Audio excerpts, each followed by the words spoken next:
Last year I spoke about the halacha that you're not allowed to use something that is not completely cooked and put it on a blech, on Shabbat Kodesh.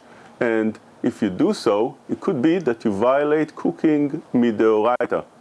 And the poskim in Lakewood last year warned about this. And they said that today many of the takeouts that people buy for Shabbat Kodesh are not completely cooked. And when they take it and put it on the blech, it cooks, and you're violating a isur in that. Recently, we found that the problem is still ongoing, and many of the things are not completely cooked. Some of them are even completely raw. And by not looking at what you're buying and putting on top of a blech, you're violating a isur deoraita of cooking on Shabbat, Isur Bishul.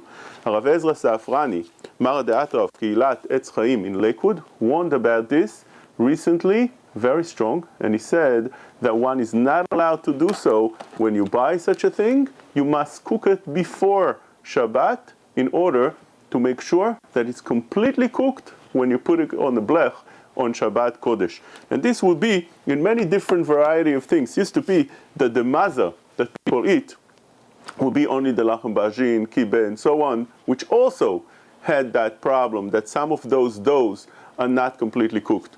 But now it's expounded to much more things, and it's expanded to egg rolls, to franks and blanks, which is not completely cooked, and some of them are even completely raw.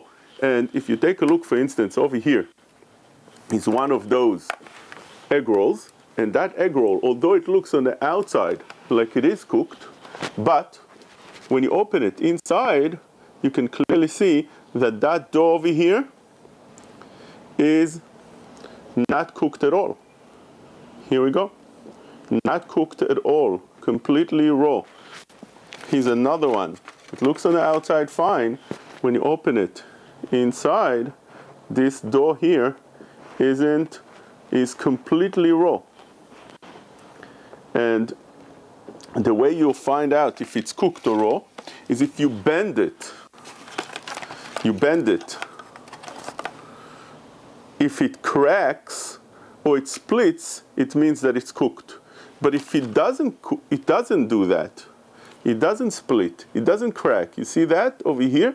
Especially if you take and you stretch it, and it stretches a little bit, that shows that it's not cooked. And therefore, you're violating by putting it on the blech isur deoraita. The Shulchan Aruch says in Siman Shin Yudchet that afilu nitbashel kema'achal ben dorsai shayach bo bishul. Even if it's already cooked, kema'achal ben dorsai, which means it's edible already, whether it's half cooked or third cooked, but it's edible already to some degree. So therefore, the still isur of bishul, the Mishnah Berurah explains that this bishul we're talking about is a isur deoraita. ואף שהיה יכול לאכול על ידי הדחק מתחילה את התבשיל, חייב על שיעור כמאכל בן דורסאי משום מבשל. You are violating isur deoraita of מבשל. And that would be true according to majority of Rishonim, according to the psak of the Shulchan Aruch. But there are some Rishonim that hold needs to be kemachal. After kemachal ben dorsai, there's no anymore isur bishul, and those are the Ramban, Rabbeinu Yonah, Rash Barosh, Haran, and Meiri. But that I'm showing you here is not even kemachal ben dorsai, which is this egg roll is completely raw.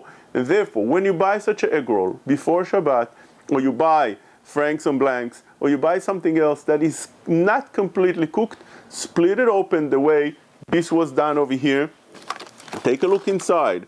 If you see that the dough inside isn't completely cooked, make sure to cook it completely before Shabbat, and with that you'll save yourself a violation of Torah, Isur of Bishul.